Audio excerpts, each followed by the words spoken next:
Okay, Mr. Sanjeeva Shivesh, Mr. Manish Puri and Mr. Ramakrishnan TS join us in the studio at this moment. Mr. Shivesh, the expectations are a lot from Mr. Suresh Prabhu. He, in his opening remarks there on the state broadcast of Doordarshan, said that this budget is going to be for the workforce, the dedicated workforce of the railways. What sort of message should one conclude from what he is saying? So I didn't read that message is for, this is for the dedicated workforce. I think he said that he wants to make railways better and he wants to see that how to increase the revenue of railways. Now, one of the things which I really feel is in terms of its conventional revenue measures, which is freight revenue and passenger revenue, railway has sort of plateaued. Now, if you look at the large railway systems of the world, typically what we find is non-railway revenue constitute, they can go up to right about 40%, right? And in India, it's less than 10. It's just about 10. So those are the things that I imagine that he wants to address. Now, those things could be in the form of how can railway, now come to imagine that railway is the largest, monolith organization with so many points of presence.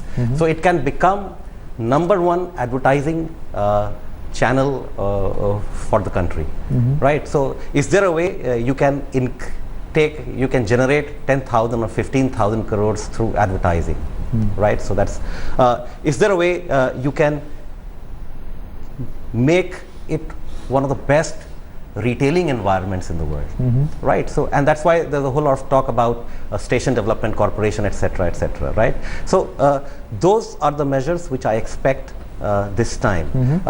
The room to increase any sort of freight tariff or passenger tariff is absolutely not there, not even passengers. People are worried about freight.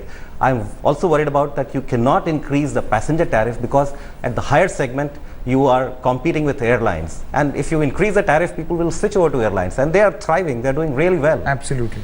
With all their differential pricing and all. Mr. Ramakrishnan, the point here, Mr. Shivesh did mention the point about looking at other ways of earning money for the railways.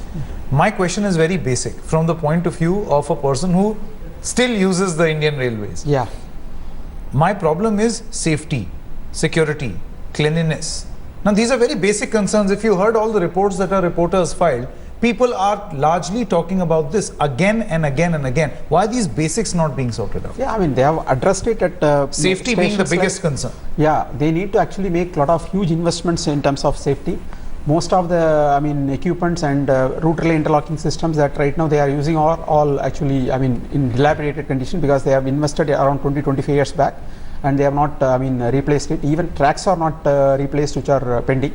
So unless otherwise they improve, similarly they need to, invest on newer equipments, newer, things, so that the maintenance cost becomes lower and the accident rate also, comes down. But relatively speaking, railway is still, one of the safest system compared to, road. If at all we look at the share of railways as well as road in terms of, safety record, certainly, railway is far better, but relative. No, it's all relative, because then if you compare it to airlines, then airlines are the safest. Yeah, certainly. It has become like that. But what I'm saying is, so much has to be done, but it has to be done on, by investing so much on safety system, which has been pending for a very long time for, for various reasons. And with reference to the other point that he has raised, non-fare box revenue collections. See, Indian Railway has never thought about non-fare box revenue collections in the last 50 years because they never considered Indian Railway as an organization where they can, get revenues from such avenues.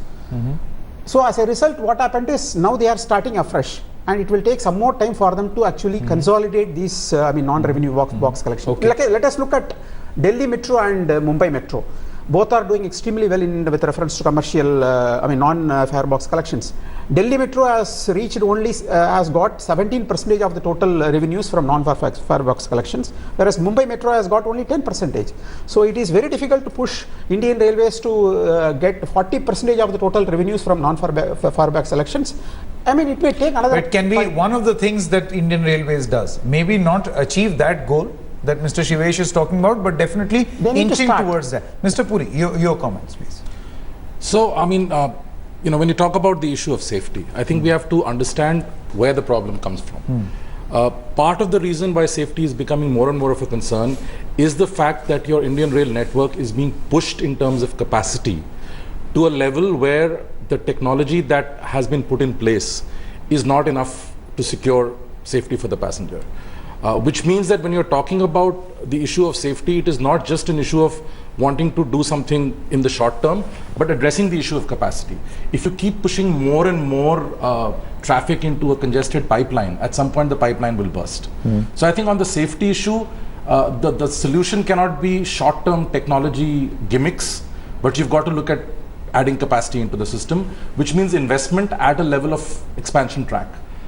On the issue of passenger amenities, trains running on time, I think it's about implementation. Petition has now been filed in Bombay High Court against the release of Sanjay Dutt, citing inequality. It is in public interest asking Sanjay Dutt's release order to be cancelled. The petition will only come up for hearing tomorrow.